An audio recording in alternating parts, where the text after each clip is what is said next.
సరికొత్త వార్తలతో latest updates తో మీ ముందుకు వస్తున్న కలం న్యూస్ ఛానల్ ను సబ్స్క్రైబ్ చేయండి, లైక్ చేయండి మరియు షేర్ చేయండి. మీ అభిప్రాయాలను మాకు తెలియజేయండి. కావనపూడి చిన్న కావనపూడి పంచాయతీ. ఎందుకంటే రైతే రాజు అంటారు. ఒక రైతు బాధ ఎంత దుస్థితిలో ఉందంటే, ఈ చెట్టు నిండా కాయలు కనబడాలి. ఈ చెట్టు పరిస్థితి ఏంటంటే, ఆ కాయలు 2 ఉన్నాయి, అయికాడ పీలకాయలు. దేనికి వచ్చింది పరిస్థితి? మొన్న సార్వాకేమో మొలకొచ్చి వర్షాలు పడి చేలు మునిగిపోయి వర్రి నాశనం అయిపోయి పాడు చేసుకున్నారు.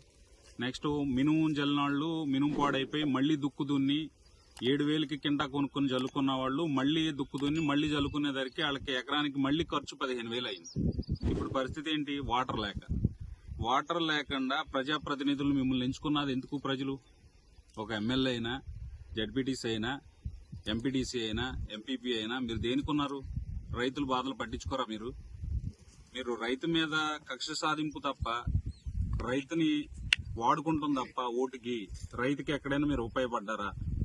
ఎందుకంటే ఇక్కడ ఇదంతా గరువు అంటే వాటర్ ఉంటే ఎకరానికి 9 బస్తాలు అయ్యే నేల ఇది.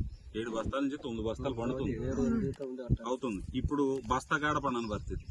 7 బస్తాలు 8 బస్తాలు పండాలంటే ఒక చెట్టుకి 50 కాయల నుంచి 100 కాయలు ఉంటాయి. 2 కాయలు కాడ లేదు. ఎందుకు వచ్చింది ఈ దుస్థితి? ప్రజాప్రతినిధులుగా మీరు ఆలోచించండి. రైతు లేకుండా మీరు నాయకులు ఎలా అయ్యారు? రైతు లేకుండా వ్యవస్థ ఉందా? జగన్మోహన్ రెడ్డి గారు చెప్తారు,